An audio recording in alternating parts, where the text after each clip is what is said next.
Welcome to the show.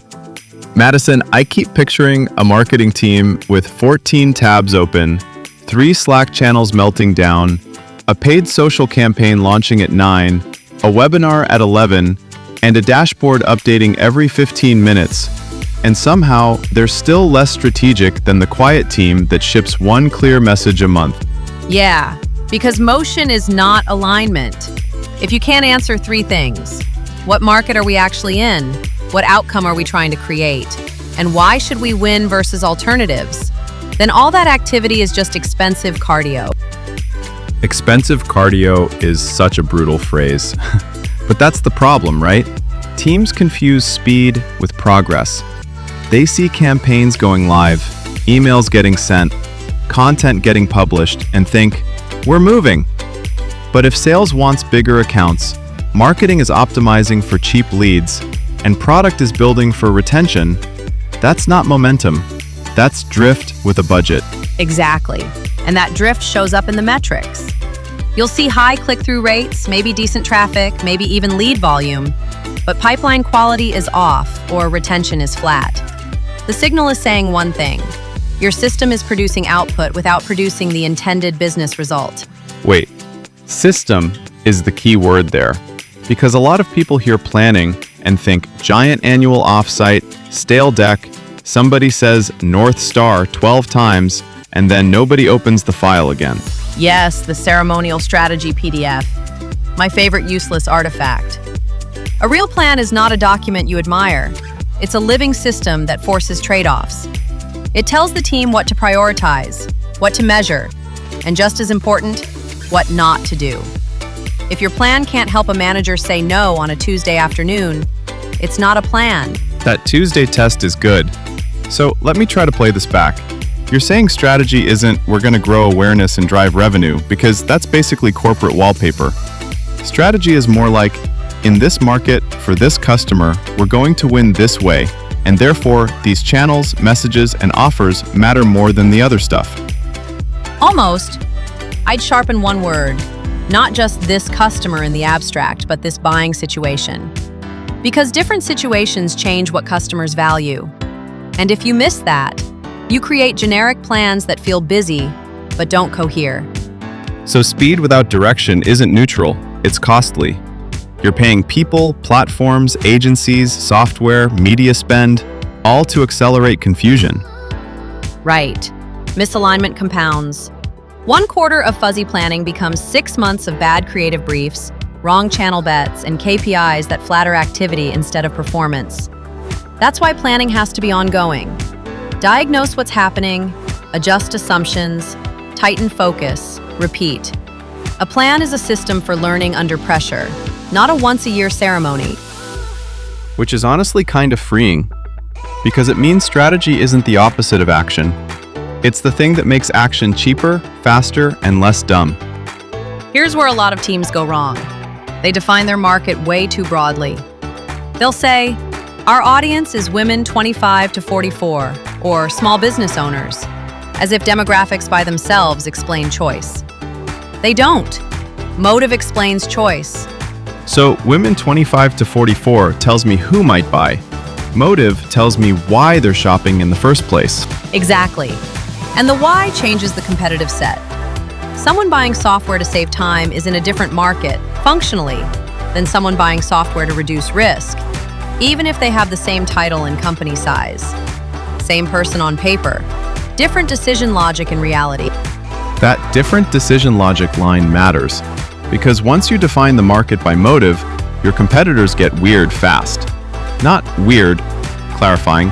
You stop assuming your only rival is the company with the same product category. Right, and the NFL stadium example makes this vivid. An NFL team is not just competing against other sports teams. They're competing for the same wallet share that could go to a concert, a nice dinner, a weekend trip, streaming subscriptions, maybe just staying home because the couch is easier. The real question is not, are we the best football option? It's, why would someone spend this money and time on US instead of all the other ways to satisfy that motive? Wait, the token there is wallet share. That's bigger than category share. You're fighting for the entertainment budget, not just the sports budget. Yes, And once you see that, strategy gets more grounded. You ask, what motive is active here? Family bonding, status, excitement, convenience, escape?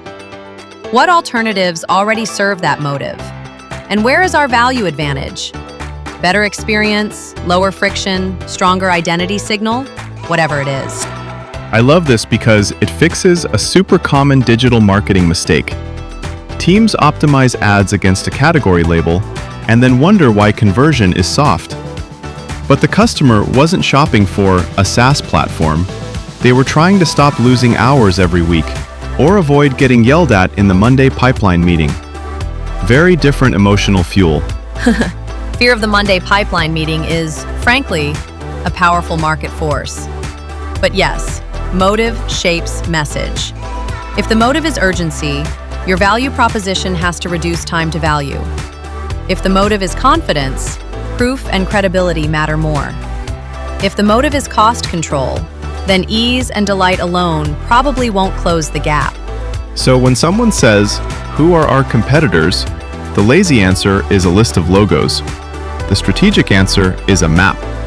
What job is the customer trying to get done? What else could satisfy it? And why are we the better bet in that moment? Exactly. Market definition creates direction because it forces relevance. Without it, your targeting, positioning, and budget allocation get generic. With it, you stop marketing into a category and start winning a decision. Okay, so once you've got the market defined by motive, how do you keep the next planning meeting from turning into a soup of goals, strategy, and KPIs, all pretending to be the same thing? By giving each layer a job. Business goals define the result the company needs. Revenue growth, retention improvement, margin protection, market entry, whatever. Marketing strategy defines how marketing will contribute. Which market, which audience and situation, what value advantage, what competitive logic. Then KPIs and tactical objectives translate that into observable performance. So business goal is the destination, strategy is the route, and KPIs are the dashboard lights telling you if the car is overheating. That's a better metaphor than most quarterly planning docs, yes. The problem is teams jump straight from big company goal to channel metrics. They'll say, "We need growth, therefore let's increase impressions by 30%. No, you skip the hard part. Growth for whom? In what market? Against which alternatives? Based on what advantage? That skipped step is where bad spend happens. Because if the diagnosis is wrong, every optimization after that is just polishing the wrong machine. Exactly. Better decisions start with diagnosis. What's actually constraining growth? Awareness? Conversion? Retention? Category confusion? Weak offer market fit? Then opportunity validation. Is this segment worth pursuing? And do we have evidence the demand is real? Then competitive discipline. Where can we credibly win instead of just showing up? Then growth sequencing. What has to happen first so the next move works? That what has to happen first piece is huge, because teams love simultaneous ambition. Let's launch a new audience, new channel, new offer, new pricing, new brand message, all in one quarter. It's like trying to redesign the plane during takeoff. And then blaming attribution when it goes badly. Sequence matters. If the diagnosis says the issue is low conversion from qualified traffic, then stuffing top-of-funnel volume into the system may only create prettier vanity charts. You may need landing page clarity, offer refinement, or sales enablement first.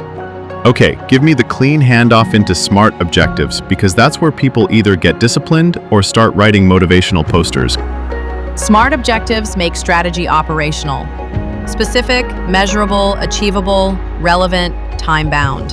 Not improve brand awareness. More like increase qualified demo requests from the time-saving segment by 20% in Q3 through search and comparison page optimization. That's accountable. It ties to a motive-defined market, a strategic choice, and a measurable outcome. And in a digital environment, that matters, because everything is tempting you to chase what's easy to count instead of what's useful to decide. Right. The point of KPIs is not surveillance theater. It's decision quality. If the metric doesn't help you adjust spend, message, audience, or sequencing, it's probably decorative. Which leaves you with a pretty uncomfortable question, honestly. If your team got 20% busier tomorrow, would that improve strategy? Or just increase the cost of being wrong? That's the one. Thanks for hanging with us.